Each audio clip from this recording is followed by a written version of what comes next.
नमस्कार दोस्तों, आपका एक बार फिर से स्वागत है आपके अपने YouTube चैनल हेल्थ टिप्स पर।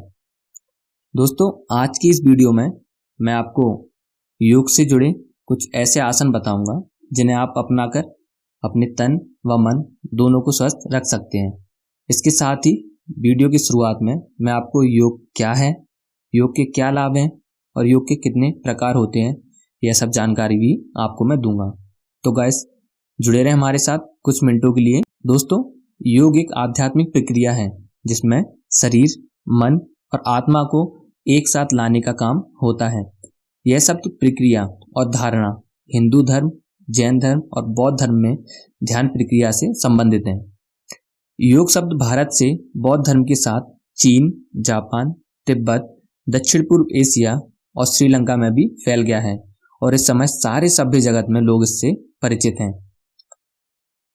प्रसिद्धि के बाद पहली बार 11 दिसंबर 2014 को संयुक्त राष्ट्र महासभा ने प्रत्येक वर्ष 21 जून को विश्व योग दिवस के रूप में मान्यता दी है। परिभाषा ऐसी होनी चाहिए जो अव्याप्ति और अतिव्याप्ति दोषों से मुक्त हो। योग शब्द का वाच्यार्थ का ऐसा लक्षण बतला सके जो प्रत्येक प्रसंग के लिए उपयुक्त हो और योग के सिवाय किसी अन्य वस्तु के लिए उपयुक्त ना हो। भगवद गीता प्रतिष्ठित ग्रंथ माना जाता है। उसमें योग शब्द का भी कई बार प्रयोग किया गया है, कभी अकेले और कभी सविशेषण, जैसे बुद्धि योग, संन्यास योग, कर्म योग। दोस्तों, वेदोत्तर काल में भक्ति योग और हठ योग नाम भी प्रचलित हो गए हैं। पतंजलि योग दर्शन में क्रिया योग शब्द देखने में आता है। पाशुपत योग और माहेश्वर योग जैसे शब्दों के प्रसंग हमें प्राप्त होते हैं। इन सब स्थलों में योग शब्द का जितनी बार प्रयोग किया गया है वह सर्वथा एक दूसरे से भिन्न है। दोस्तों, वर्तमान समय में अपनी व्यस्त जीवन शैली के कारण लोग संतोष पाने के लिए योग करते हैं। योग से न केवल व्यक्ति का तनाव दूर होता है बल्कि मन और मस्तिष्क को भी शांति मिलती है। इसके साथ ही योग बहुत ही लाभकारी है। योग न केवल हमारे दिमाग मस्तिष्क को ही ताकत पहुंचाता है बल्कि हमारी आत्मा को भी शुद्ध करता है। आज बहुत से लोग मोटापे से परेशान हैं, उनके लिए दोस्तों योग बहुत ही फायदेमंद है। योग से फायदे आज सबको ज्ञात हैं, जिस वजह से आज योग विदेशों में भी प्रसिद्ध हो चुका है। मित्रों, योग का लक्ष्य स्वास्थ्य में सुधार से लेकर मोक्ष प्राप्त करने तक का है। जैन धर्म, अद्वैत वेदांत के मोनिस्ट संप्रदाय और शैव संप्रदाय के अंतर में योग का लक्ष्य मोक्ष का रूप लेता है, जो सभी सांसारिक कष्ट एवं जन्म और मृत्यु के चक्र से मुक्ति प्राप्त करता है। उस क्षण में परम ब्रह्मांड के साथ समरूपता का एक एहसास है। महाभारत में योग का लक्ष्य ब्रह्मा के दुनिया में प्रवेश के रूप में वर्णित किया गया है। ब्रह्मा के रूप में अथवा आत्मन को अनुभव करते हुए जो सभी वस्तुओं में व्याप्त किया गया है।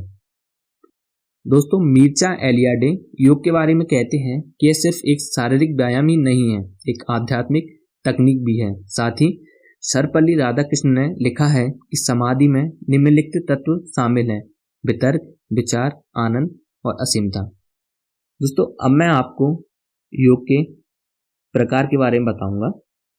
दोस्तों, योग के कई अलग अलग प्रकार हैं। वास्तव में 6 प्रकार के योग परंपरागत रूप से अभ्यास किए जाते हैं। साथ ही एक नया प्रकार विक्रम योग, जो हाल ही में ज्यादा लोकप्रिय हो रहा है। योग के 6 पारंपरिक प्रकार कुछ इस प्रकार हैं: हठ, राज, कर्म, भक्ति, ज्ञान और तंत्र। दोस्तों, हठ योग पश्चिमी देशों में अधिक लोकप्रिय है। संस्कृत में हा का अर्थ है सूर्य और ठा का अर्थ है चंद्रमा। 2 महत्वपूर्ण सिद्धांत हैं जिन पर हठ योग आधारित है। ध्यान में ऐसी स्थिति को ढूंढना जो आपके लिए सबसे आरामदायक है और जिसमें आप ध्यान करते समय लंबे समय तक टिक सकें।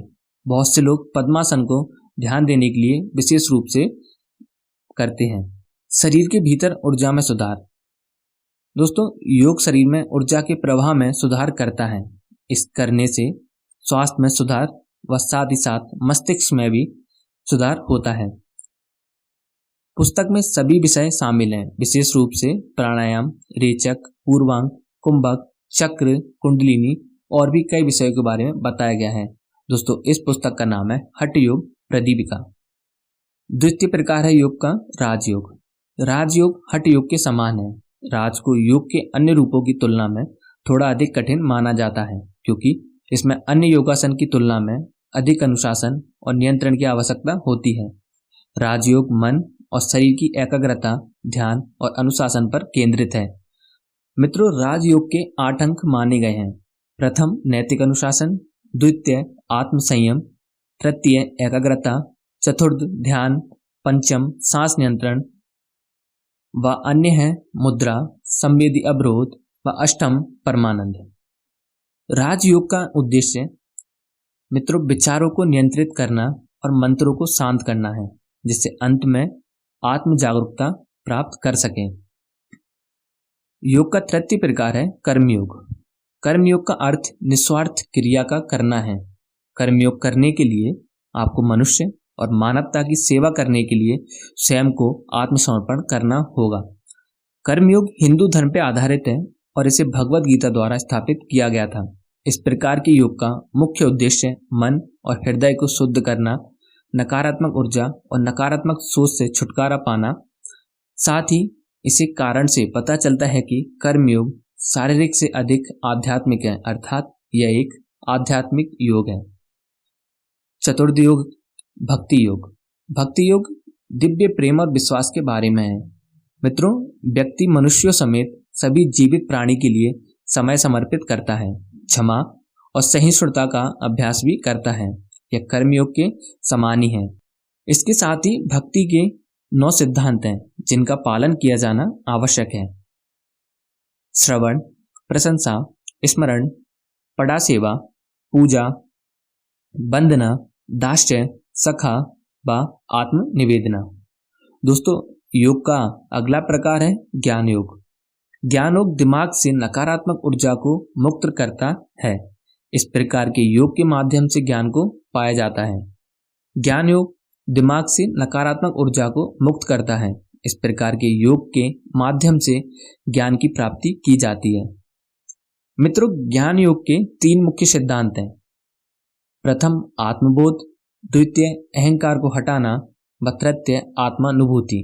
इस सिद्धांत योगी को अपने जीवन के बारे में वास्तविक ज्ञान या सत्य प्राप्त करने में सहायता करते हैं। योग का अगला प्रकार है तंत्र योग। तंत्र का अर्थ है विस्तार। तंत्र योग का उद्देश्य अपने दिमाग का विस्तार करना है, ताकि आप चेतना के सभी स्तरों तक पहुंच सकें। यह वास्तविक आत्मा को जागृत करने के लिए उपयोग में लाया जाता है। तंत्र योग वैवाहिक जोड़ों के लिए अपनी कामुकता को बढ़ाने और उनके रिश्ते में विशेष प्रकार के जुड़ाव के लिए भी किया जाता है, लेकिन इसे व्यक्तिगत रूप से भी किया जाता है, जिसे कुंडलिनी योग कहा जाता है।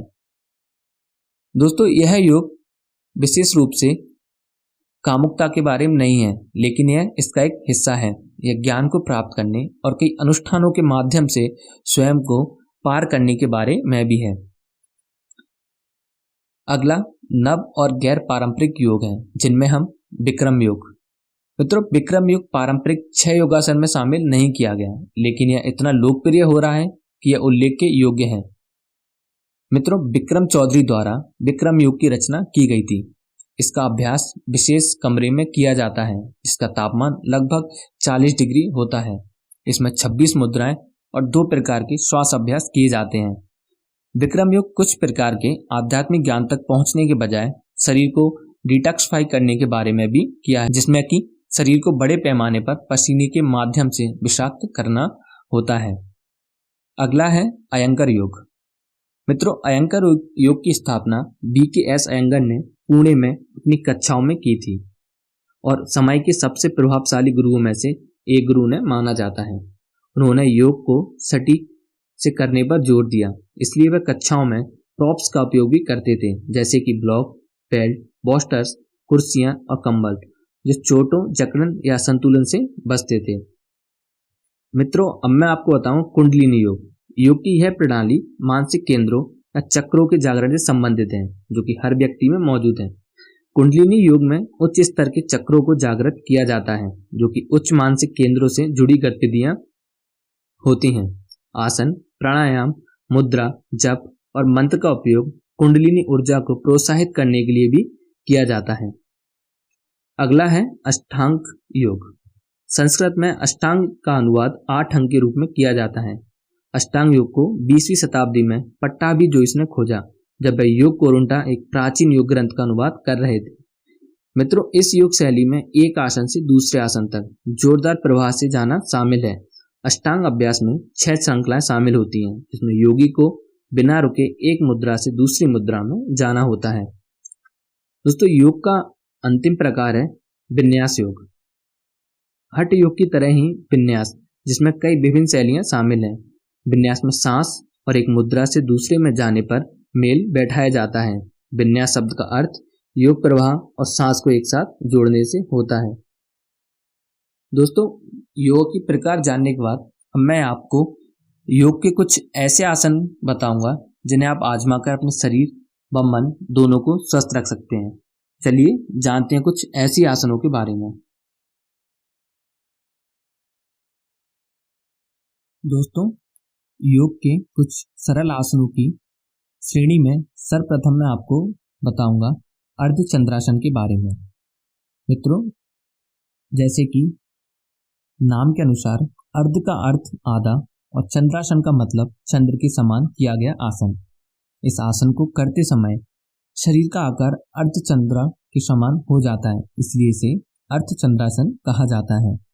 मित्रों, इस आसन का आकार त्रिकोण के समान भी बनता है, तो इसे त्रिकोणासन भी कह सकते हैं, क्योंकि दोनों आसन को करने में कोई खास अंतर नजर नहीं आता। इस आसन को खड़े होकर किया जाता है। अब मैं आपको बताऊंगा कि अर्धचंद्रासन करने की सही विधि क्या है, व इसके फायदे क्या हैं, व इसकी कुछ कमजोरियां क्या हैं। दोस्तों, अर्धचंद्रासन करने का तरीका, सबसे पहले आप घुटनों के बल खड़े हो जाएं, दोनों हाथों को साइड में रखें, बाएं पैर से एक कदम आगे बढ़ाएं, आगे की ओर झुकें और हथेलियों को बाएं पंजे के दोनों तरफ जमीन पर रखें। दाहिने पैर को पीछे की ओर थोड़ा खींचें व पूरा खींचें। दाहिना घुटना दाहिने पंजे के आगे का भाग और उंगलियां जमीन पर टिका दें। पीठ को धनुषाकार में बनाएं और दोनों हाथों को जोड़ते हुए पीछे की ओर ले जाएं। दोस्तों, सिर को भी पीछे की ओर साथ ही ले जाएं। 2 से 3 मिनट तक इस अवस्था को बनाए रखें। फिर हाथों को नीचे जमीन पर लाएं, बाएं पैर को पीछे दाएं पैर के बगल में लाते हुए पुरानी अवस्था में लौटें और वापस घुटनों के बल खड़े हो जाएं। दोस्तों, अर्धचंद्रासन को आसान बनाने का एक रूपांतर तरीका भी है, जिसमें आप इस आसन को और आसानी से कर सकते हैं। बस अपने दोनों हाथों को जमीन पर रखें और कोहनियों को सीधा रखें, बाकी पूरी प्रक्रिया स्वयं रहेगी इसमें। दोस्तों, अर्धचंद्रासन करने के बहुत सारे लाभ हैं, जिनमें से कुछ लाभ हैं जो मैं आपको बताऊंगा। यह अभ्यास संतुलन विकसित करता है, शरीर के आगे वाले भाग में खिंचाव उत्पन्न करता है। मित्रों, यह आसन आपके पूरे शरीर को लचीला भी बनाता है। यह गर्भाशय, मूत्र नली से संबंधित स्त्री रोगों में विशेष रूप से लाभकारी माना जाता है। यह आसन छाती और गर्दन को पर्याप्त खिंचाव प्रदान करता है, जिससे आपके श्वसन संबंधी समस्याओं, गले की खराश, टॉनिसिलाइटिस, खांसी और सर्दी से भी आराम पहुंचता है। मित्रों, अगर आप अर्धचंद्रासन करते हैं तो इसमें कुछ सावधानियों को बरतना आवश्यक है। जैसे अगर आपको चक्कर की समस्या रहती है तो इस आसन को आप कतई ना करें। लो ब्लड प्रेशर वाले इस आसन को भी ना करें। अगर आपको कमर दर्द या गर्दन में दर्द की समस्या है तो इस आसन को आप नजरअंदाज कर सकते हैं। आसन को करते समय अगर आपको सिर दर्द महसूस हो तो उसे तुरंत ही बंद कर दीजिए। डायरिया से पीड़ित व्यक्ति भी इस आसन को ना करें।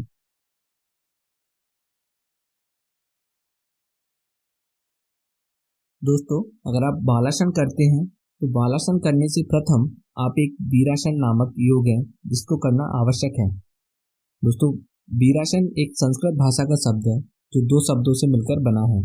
पहला शब्द है वीर, जो योद्धाओं के लिए इस्तेमाल किया जाता है, जबकि दूसरा शब्द है आसन, जिसका अर्थ होता है बैठना। यानी कि अगर दोनों शब्दों को मिलाकर देखा जाए तो इसका अर्थ होता है वीरों या योद्धाओं के बैठने का आसन। साथ ही ज्यादातर योद्धा युद्ध के बाद विश्राम के लिए इसी आसन में बैठते थे, क्योंकि ये आसन उन्हें चौकन्ना और एक्टिव बनाए रखने में सहायता प्रदान करता था। लेकिन योगियों के लिए युद्ध का क्या अर्थ, योगियों ने क्यों इस आसन का निर्माण किया? साथियों, मैं आपको बता दूं योगी के लिए सबसे कठिन अपने मन के भीतर चल रही उथल पुथल को नियंत्रित करना होता है। वीरासन आपको अधिकार सहित मन को नियंत्रित करना भी सिखा देता है और अलर्ट बनाए रखने में मदद प्रदान करता है।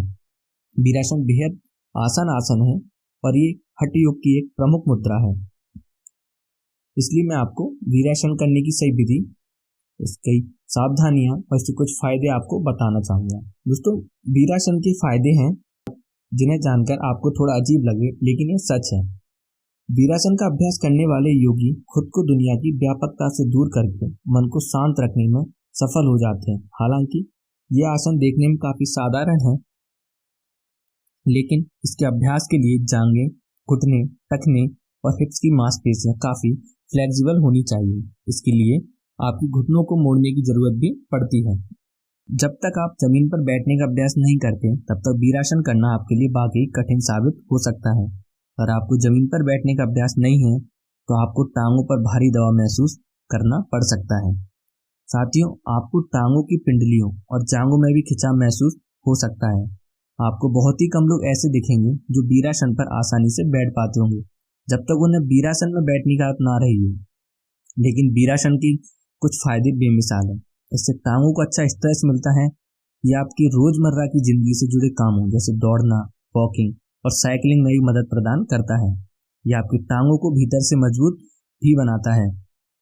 अगर आपको क्वाड्री स्पेस की लंबाई बढ़ती है और सैक्रम, कमर के पीछे की तिकोनी हड्डी चौड़ी होती है, कई बार कुर्सी पर बैठने वाले लोगों को यह हड्डी सिकुड़ने की शिकायत आती है।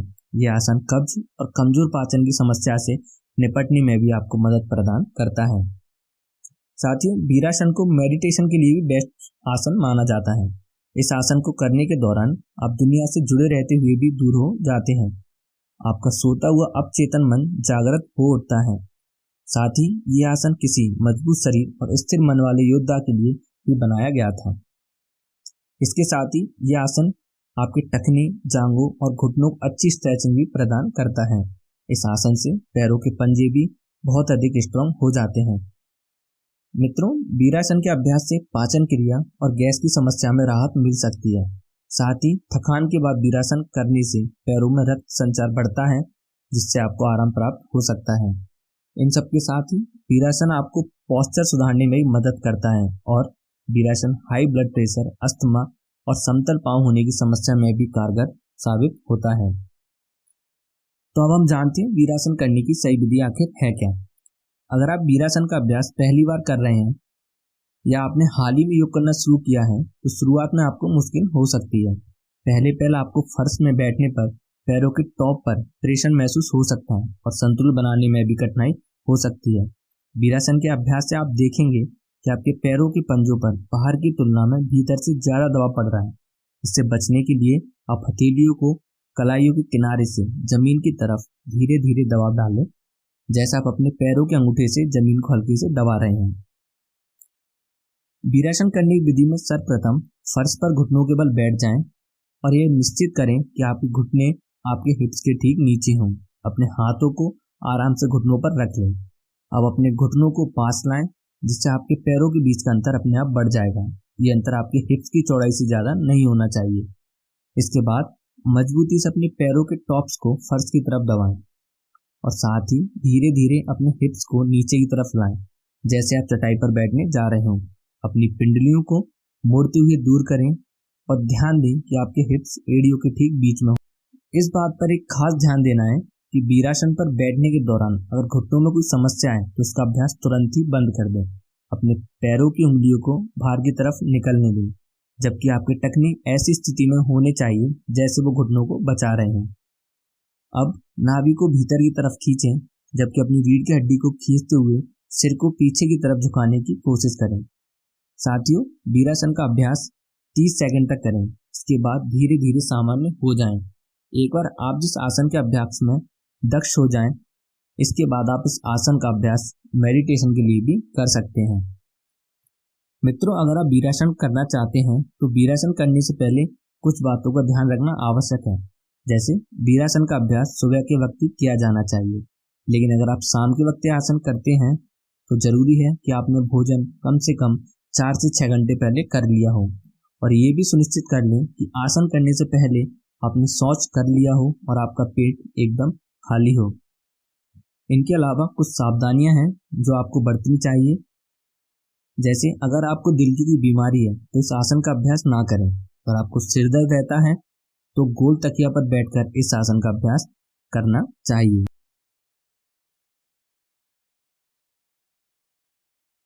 दोस्तों, हमारी योग की इस श्रेणी में ऐसा ही एक आसन है भुजंगासन, जिसके नियमित अभ्यास से हमें ढेरों फायदे मिलते हैं।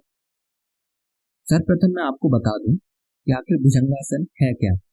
भुजंगासन सूर्य नमस्कार के 12 आसनों में से 8वां आसन है। भुजंगासन को सर्पासन, कोबरा आसन या सर्प मुद्रा भी कहा जाता है। इस मुद्रा में आपका शरीर सांप की आकृति का रूप लेता है। यह आसन जमीन पर लेटकर और पीठ को मोड़कर किया जाता है, जबकि शरीर सांप के उठे हुए फन की मुद्रा में होता है। अगर आप भुजंगासन करना चाहते हैं तो कुछ अहम बातें जिनका ध्यान रखना आवश्यक है, जैसे भुजंगासन का अभ्यास खाली पेट ही करें। भोजन आसन करने के वक्त से कम 4-6 घंटे पहले किया जाना चाहिए। इससे हमारे पेट में गए भोजन को पचने के लिए पर्याप्त समय मिल जाता है। पचे हुए भोजन से मिलने वाली ऊर्जा से आपको आसन करने में काफी आसानी रहेगी। मित्रों, भुजंगासन के अभ्यास का सबसे सही समय सुबह का माना जाता है, लेकिन अगर किसी कारणवश आप सुबह इस आसन को नहीं कर पाते तो आप इस आसन को शाम को भी कर सकते हैं। दोस्तों, भुजंगासन करने की विधि में सर्वप्रथम आपको पेट के बल जमीन पर लेटना है। अपनी दोनों हथेलियों को जांघों के पास जमीन की तरफ करके रख लें। ध्यान रखें कि आपके टखने एक दूसरे को छूते रहें। इसके बाद अपने दोनों हाथों को कंधे के बराबर लेकर आए और दोनों हथेलियों को फर्श की तरफ कर लें। अब अपने शरीर का वजन अपनी हथेलियों पर डालें और सांस भीतर खींचें और अपने सिर को उठाकर पीठ की तरफ खींचें। मित्रों, ध्यान दें कि इस वक्त तक आपकी कोहनी मुड़ी हुई है। तत्पश्चात इसके बाद अपने शरीर को पीछे की तरफ खींचें और साथ ही अपनी छाती को भी आगे की तरफ निकाल लें। सिर को सांप के फन की तरह खींचकर रखें, लेकिन ध्यान दें कि आपके कंधे कान से दूर रहें और कंधे मजबूत बने रहें। इसके बाद अपने हिप्स, जांघों और पैरों से फर्श की तरफ दबाव को बढ़ाएं। शरीर को इस स्थिति में करीब 15 से 30 सेकंड तक रखें और सांस की गति सामान्य बनाए रखें। ऐसा महसूस करें कि आपका पेट फर्श की तरफ दब रहा है। लगातार अभ्यास के बाद आप इस आसन को 2 मिनट तक भी कर सकते हैं। इस मुद्रा को छोड़ने के लिए धीरे धीरे अपने हाथों को वापस साइड पर लेकर आए। अपने सिर को फर्श पर विश्राम दें, साथ ही अपने हाथों को सिर के नीचे रख लें। बाद में धीरे से अपने सिर को एक तरफ मोड़ लें और धीमी गति से 2 मिनट तक सांस लें। दोस्तों, भुजंगासन करने में कुछ सावधानी को बरतना चाहिए। यदि आपको हार्निया, पीठ में चोट, कार्पल टनल सिंड्रोम, सिर दर्द या पेट के निचले हिस्से में सर्जरी है तो आप इस आसन को ना करें। मित्रों, अगर आपने नया ही आसन का अभ्यास शुरू किया है तो आपको इस आसन को पूरा करने की कोशिश नहीं करनी है। अगर आप ऐसा करते हैं तो बहुत संभावना है कि आपकी कमर और गर्दन में दर्द शुरू हो सकता है। आसन के दौरान अपनी हाइट उतनी ही रखें जो आपको सूट करे। साथ ही यह भी तय कर लें कि सिर्फ उतना ही आसन करें जितने में आपकी कमर और गर्दन में दर्द शुरू ना हो। एक बार आसन करने के बाद अपने हाथों को जमीन पर कुछ देर रखकर विश्राम दें। मित्रों, भुजंगासन की एक ही विधि होती है। इस मुद्रा को भेग भुजंगासन भी कहा जाता है। इस मुद्रा के अभ्यास की सलाह सिर्फ एक्सपर्ट योगी को ही देते हैं। भेग भुजंगासन में टांगे घुटनों से मुड़ी होती है, जबकि पैर जांघों के नीचे पालथी मारकर रखे जाते हैं। इस आसन के अभ्यास से रीढ़ की हड्डी पर जबरदस्त दबाव पड़ता है। दोस्तों, भुजंगासन के बारे में जानने के बाद अब मैं आपको भुजंगासन के कुछ फायदे बताऊंगा। भुजंगासन के सर्वप्रथम फायदा है कि रीढ़ की हड्डी में मजबूती और लचीलापन बढ़ जाता है। रीढ़ की हड्डी में मजबूती और लचीलापन बढ़ जाता है। साथ ही पेट के निचले हिस्से में मौजूद सभी अंगों की काम करने की क्षमता भी बढ़ जाती है। इसके साथ ही पाचन तंत्र, मूत्र मार्ग की समस्याएं भी दूर होती है और यह आपकी यौन शक्ति को भी बढ़ाता है। इसके साथ ही यह आपकी बॉडी के मेटाबॉलिक को भी सुधारता है और वजन कम करने में भी आपकी मदद करता है। इससे आपके फेफड़े और हार्ट की नसों के ब्लॉकेज खुलने में भी मदद मिलती है। साथ ही साइटिका और अस्थमा की बीमारी में भी राहत मिल सकती है। दोस्तों, भुजंगासन के इतने सारे फायदे होने के साथ ही इसके पीछे एक विज्ञान है। भुजंगासन योग विज्ञान के सबसे विविधतापूर्ण आसनों में से एक माना जाता है। ये योग मुद्रा इतनी महत्वपूर्ण इसलिए बताई गई है क्योंकि इसके ढेर सारे फायदे हैं। ये हमारी पीठ को मजबूत और रीढ़ की हड्डी को लचीला बनाने के साथ ही हमारे पाचन और प्रजनन तंत्र को भी मजबूत बनाता है।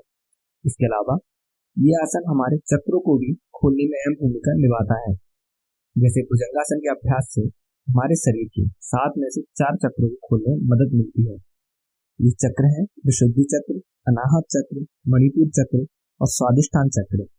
अगर इस आसन के अभ्यास के दौरान आंखों को खुला रखा जाए तो आंखों की नर्वस और नेत्र ज्योति को बढ़ाने में भी मदद मिल सकती है।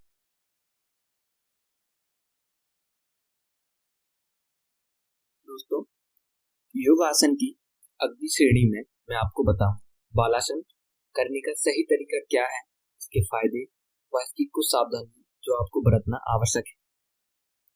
मित्रों, बालासन या चाइल्ड आसन यह योग विज्ञान का एक विशेष आसन माना जाता है। बाल शब्द संस्कृत भाषा का शब्द है जिसका अर्थ होता है बच्चा, जबकि आसन का अर्थ होता है बैठना। इस तरह इन दोनों शब्दों का सामूहिक अर्थ हुआ बच्चे की तरह बैठने वाला आसन। मित्रों, बालासन में शरीर उसी स्थिति में आ जाता है जिस स्थिति में एक शिशु माता के गर्भ में होता है। माँ के गर्भ में रहकर बच्चा जिस स्थिति में 9 महीने तक जन्म लेने का इंतजार करता है, बालासन करते हुए योगी शरीर को उसी स्थिति में ले जाता है। मित्रों, बालासन के निरंतर अभ्यास से योगी के शरीर को अनेकों फायदे मिलते हैं जो मैं आपको बताने वाला हूँ। सर्वप्रथम मैं आपको बता दूं कि बालासन है क्या। बालासन साधारण कठिनाई या बेसिक लेवल का एक आसन है। इसे विन्यास योग की शैली का आसन भी माना जाता है। बालासन का अभ्यास 1 से 3 मिनट तक किया जाना चाहिए। इसे करने में किसी किस्म के दोहराव की आवश्यकता नहीं होती है। मित्रों, बालासन से हिप्स, जांघों और टखने में खिंचाव पैदा होता है, जबकि ये कमर, गर्दन और कंधों को मजबूत बनाने में भी मदद करता है। साथियों, बालासन असल में योग करने के दौरान योगी द्वारा विश्राम करने की एक मुद्रा है। इस मुद्रा में योगी का शरीर भ्रूण की स्थिति में चला जाता है। दोस्तों, बालासन असल में योग करने के दौरान योगी द्वारा विश्राम करने की एक मुद्रा है। इस मुद्रा में योगी का शरीर भ्रूण की स्थिति में चला जाता है। बालासन मूल रूप से जांघों को सुडौल बनाने और कमर दर्द को दूर करने में मदद करता है। अगर इस आसन का अभ्यास पूरी तरह से गुरुत्व बल के विपरीत शरीर से जोर लगाते हुए किया जाए तो कोई भी आसानी से मानसिक, शारीरिक और भावनात्मक राहत पा सकता है। बालासन का अभ्यास हमेशा उस वक्त किया जाना चाहिए जब आप तेजी से सांस ले रहे हो और आराम करना चाहते हो। इसलिए इस आसन का अभ्यास वर्कआउट या एक्सरसाइज के बीच और बाद में भी किया जा सकता है। साथ ही अब मैं आपको बालासन के कुछ फायदे बताऊंगा। बालासन शरीर की खोई ऊर्जा को वापस लौटाने वाला और शांति देने वाला एक आसन है। शरीर को आराम और ताजगी भी प्रदान करता है। इस आसन के अभ्यास के दौरान रीढ़ की हड्डी या स्पाइनल कॉलम में राहत प्राप्त होती है। बालासन शरीर में मांसपेशियों को राहत देता है और साथ ही पीठ के दर्द को भी दूर करने में मदद करता है, खासतौर पर तब जब ये दर्द कमर, गर्दन और कंधों में होता हो। बालासन के अभ्यास से घुटनों में भी खिंचाव आता है और राहत मिलती है। इसी तरह स्नायु या टेंडोस, पैरों की मांसपेशियों के साथ ही जोड़े भी हिल जाते हैं और उन्हें आराम से चलाने में भी मदद प्रदान करता है। चूंकि यह आसन भ्रूण की आकृति बनाता है, इसलिए शरीर को इस आसन के दौरान उतना ही आराम मिलता है जितना भ्रूण को मां के गर्भ में प्राप्त होता है। दोस्तों, इस आसन के अभ्यास से आपके मन में सकारात्मक भावनाओं का भी संचार होता है। इसके अलावा मन के किसी गहरे कोने में पड़े हुए नकारात्मक विचारों का नाश करने में भी मदद करता है। इसके अलावा भी बालासन के अभ्यास के ढेरों फायदे हैं। जैसे ये आपके सीने, कमर और कंधों की टेंशन को दूर करने में मदद करता है। बालासन काम से होने वाली या वर्कआउट की थकान को भी दूर करता है। यह आसन स्ट्रेस, एंजाइटी को भी दूर करता है। साथ ही बालासन पेट के भीतर के अंगों को भी मसाज देता है। आसन के अभ्यास से पेट के भीतरी अंग अच्छी तरह काम करने लगते हैं। ये आसन स्पाइन को अच्छा स्ट्रेच और खिंचाव प्रदान करता है। इन सब के साथ ही बालासन से लोअर बैक और गर्दन के दर्द को दूर करने में भी मदद प्राप्त होती है। यह आसन आपके टखनों, हिप्स और जांघों को स्ट्रेच करने में भी मदद प्रदान करता है। इस आसन से पूरे शरीर में रक्त संचार बढ़ जाता है। साथ ही इससे टेंडोन्स, मसल्स और घुटनों के लिगामेंट की स्ट्रेचिंग में भी मदद प्राप्त होती है। इन सब के साथ ही बालासन आपको सही ढंग से सांस लेने में भी मदद करता है और आपके मन को शांत करता है। साथियों, अब मैं आपको बालासन करने की सही विधि बताऊंगा। ज्यादातर लोग योगासन करते समय आपको लंबी सांस लेने की सलाह देते हैं, लेकिन निजी जिंदगी में ये संभव नहीं हो पाता। बालासन के अभ्यास के दौरान आप इसका प्रैक्टिकल अनुभव कर पाएंगे। इस आसन को करने के दौरान आपका शरीर पहले मिनट में ही लंबी सांसें खींचने लगेगा, जिसका अनुभव आपको अपनी पीठ पर भी होने लगेगा। धीरे धीरे इस आसन का अभ्यास करने पर आप भविष्य में रीढ़ की हड्डी को ज्यादा मोड़कर किए जाने वाले आसनों को भी कर पाएंगे। बालासन की विधि में सर्वप्रथम योग मैट पर घुटनों के बल बैठ जाएं। दोनों टखनों और एड़ियों को आपस में छुआ लें।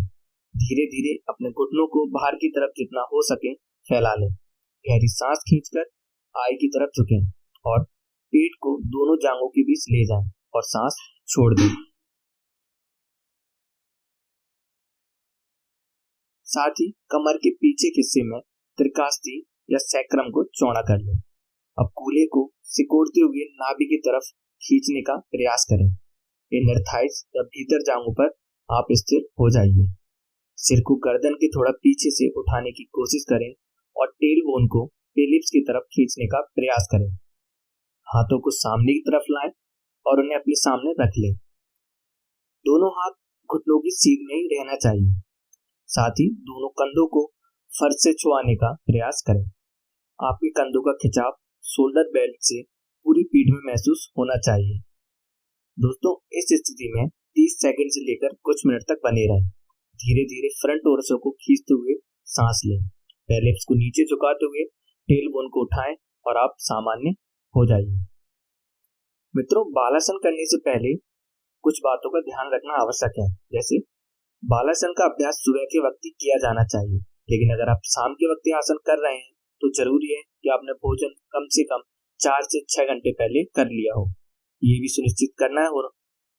सुनिश्चित करना जरूरी है कि आसन करने से पहले आपने शौच किया हो और आपका पेट एकदम खाली हो। कुछ सावधानियां जो आपको बरतना अति आवश्यक है। जैसे बालासन में आपको झुकने में मुश्किल होती है तो फर्श पर तकिया रख सकते हैं। डायरिया या घुटनों में चोट से पीड़ित हैं तो बालासन का अभ्यास आप कतई ना करें। हाई ब्लड प्रेशर के मरीज बालासन को बिल्कुल भी ना करें। साथ ही शुरुआत में बालासन को योग ट्रेनर की देखरेख में ही अवश्य करें। जब संतुलन बनने लगे तो आप खुद भी आसन कर सकते हैं। इसके साथ ही बालासन का अभ्यास करने से पहले डॉक्टर की सलाह। साथियों, योग की श्रेणी में अब अगला आसन मैं आपको बताऊंगा, गोमुखासन। गोमुखासन एक संस्कृत का शब्द है जो 2 शब्दों से मिलकर बना हुआ है। पहला शब्द गौ का अर्थ गाय और दूसरी शब्द मुख का अर्थ होता है मुंह।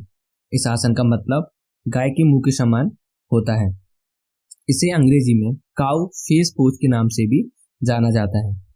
मित्रों, गौ शब्द का अर्थ प्रकाश भी होता है। इस आसन में जांघें और दोनों हाथ एक छोर पर पतले और दूसरे छोर पर चौड़े होते हैं, जिसके कारण वो गाय के मुख के समान दिखाई पड़ते हैं। यह हठ योग में की श्रेणी में सबसे प्रचलित आसन माना जाता है। इस आसन को करने में व्यक्ति की स्थिति गाय के समान दिखाई देती है। योग का यह आसन करने में बहुत ही सरल होता है। मित्रों, गोमुखासन महिलाओं के लिए बहुत ज्यादा लाभदायक होता है। यह वजन को कम करने और अपने शरीर को सुंदर बनाने के लिए बहुत ही फायदेमंद साबित होता है। गोमुखासन हमारे कंधों और जांघों की मांसपेशियों को भी मजबूत करता है। तो मित्रों अब हम जानेंगे गोमुखासन करने के तरीके, उसके कुछ लाभ और सावधानियां। सर्वप्रथम मैं आपको बता दूं, गोमुखासन करने के काफी फायदे हैं। जैसे यह फेफड़ों के लिए एक बहुत ही अच्छा योगाभ्यास है और श्वसन से संबंधित रोगों में सहायता प्रदान करता है। यह छाती को पुष्ट बनाता है और फेफड़ों की सफाई करते हुए इसकी क्षमता को बढ़ाता है। इसलिए अस्थमा से पीड़ित रोगियों को नियमित रूप से इस आसन का अभ्यास अवश्य करना चाहिए। अगर आपको पीठ एवं बाहों की पेशियों को मजबूत बनाना है तो आप इस आसन का अभ्यास जरूर करें। और अगर आप हिप्स के दर्द से परेशान हैं तो इस आसन का अभ्यास अवश्य कर सकते हैं। यह आपकी रीढ़ को सीधा रखने के साथ साथ इसको मजबूत ही बनाता है और यह बवासीर के लिए बहुत ही उपयोगी योगाभ्यास माना जाता है। इस आसन के अभ्यास से आप बहुत सारी परेशानियों से छुटकारा पा सकते हैं, जैसे कंधे की जकड़न, गर्दन में दर्द तथा सर्वाइकल स्पॉन्डिलाइटिस। इनके साथ ही लैंगिक परेशानियों को दूर करने में यह आसन बहुत ही कारगर साबित होता है। यह स्त्री रोग के लिए भी बहुत अधिक लाभदायक है। मित्रों, इसके नियमित अभ्यास से आप कमर दर्द की परेशानियों से भी राहत पा सकते हैं और साथ ही यह आपके यकृत एवं गुर्दे को स्वस्थ रखने में अहम भूमिका निभाता है। यह आसन करने से शरीर सुडौल एवं लचकदार बनता है और साथ ही यह आपके पैंक्रियास को उत्तेजित करता है और मधुमेह के कंट्रोल में सहायता प्रदान करता है। यह आपकी छाती को खोलता है और आपके पोस्चर या सामान्य बैठने और खड़े होने की मुद्रा में सुधार लाता है। यह पैर में ऐंठन को कम करता है और पैर की मांसपेशियों को भी मजबूत बनाता है। यदि आप 10 मिनट या अधिक के लिए आप इसका अभ्यास करते हैं तो थकान, तनाव और चिंता को कम करके ध्यान रहे कि अभ्यास की अवधि धीरे धीरे बढ़नी चाहिए। यह आपकी दृढ़ इच्छा शक्ति का भी विकास करता है। मित्रों, इन सभी फायदों के बाद गोमुखासन करने की सही विधि जो मैं आपको बताऊं। इस आसन को करने के लिए आप खुले हवादार स्थान पर चटाई बिछा के सुखासन या क्रॉस पैर वाली मुद्रा में बैठ जाएं। इसके बाद अपने बाएं पैर को अपने शरीर की ओर खींचें और उसे अपने पास ले आएं। उसके बाद अपने दाएं पैर को बाएं पैर की जांघों के ऊपर रखें और उसे भी खींच के अपने शरीर के पास ले आएं। अब अपने दाएं हाथ को कंधे के ऊपर करें और कोहनी के यहाँ से मोड़ के अपनी पीठ के पीछे जितना अधिक हो सकता है ले जाएं। और अपने बाएं हाथ को भी कोहनी के यहाँ से मोड़ें और पेट की साइड से पीछे की ओर पीठ पर लेके जाएं। अब दोनों हाथों को खींच के आपस में मिलाने की कोशिश करें और पीठ के पीछे हाथों को एक दूसरे से पकड़ लें। अब इस आसन में कुछ देर तक रहें और 10 बार सांस लें। जब आपको इस स्थिति में असुविधा होने लगे तो आप पुनः अपनी प्रारंभिक स्थिति में आ जाएं। इसके लिए अपने दोनों हाथों को खोलें और पैरों को सीधा कर लें। मित्रों, अगर आप गोमुखासन करना चाहते हैं तो उसके पहले कुछ बातों का ध्यान रखें। कई लोगों के लिए शुरुआत में अक्सर दोनों कूल्हे समान रूप से फर्श पर नहीं टिक पाते। इस वजह से घुटने एक दूसरे के ऊपर रखने में मुश्किल हो सकती है और रीढ़ की हड्डी ठीक से सीधी नहीं हो पाती। अगर आपके साथ ऐसा हो तो एक कंबल की तह बनाकर अपने कूल्हों के नीचे रख लें ताकि दोनों कूल्हे एक समान हो जाएं। अगर आपके कंधों में लचीलापन कम हो तो आप हाथों को पकड़ने में कठिनाई का सामना कर सकते हैं। ऐसा हो तो एक छोटा तौलिया लें और दोनों हाथों से एक एक छुर पकड़ लें। मित्रों, यह आसन औरतों के लिए बहुत ही लाभकारी है। जिन लोगों को गाठिया, साइटिका, अपचन, बवासीर, मधुमेह और कमर में दर्द रहता है उनके लिए आसन बहुत ही बढ़िया माना जाता है। इसके साथ ही कुछ सावधानियां हैं जिन्हें बरतना आवश्यक है। जैसे अगर आपको कंधे, गर्दन, घुटने में दर्द है तो आप इस आसन को कतई ना करें। अगर आप पीठ दर्द से पीड़ित हैं तो इस आसन को करने से पहले एक बार डॉक्टर की सलाह अवश्य लें। यदि आप एक गर्भवती महिला हैं तो पहले के 3 माह में इस आसन को ना करें। अगर आपके बवासीर से खून आ रहा है तो आप इस आसन को कतई ना करें। मित्रों, अगर पीठ के पीछे हाथ को पकड़ने परेशानी हो तो जबरदस्ती बिल्कुल ना करें। रीढ़ की हड्डी में किसी भी प्रकार की समस्या या दर्द हो तो आप इस आसन को कतई ना करें।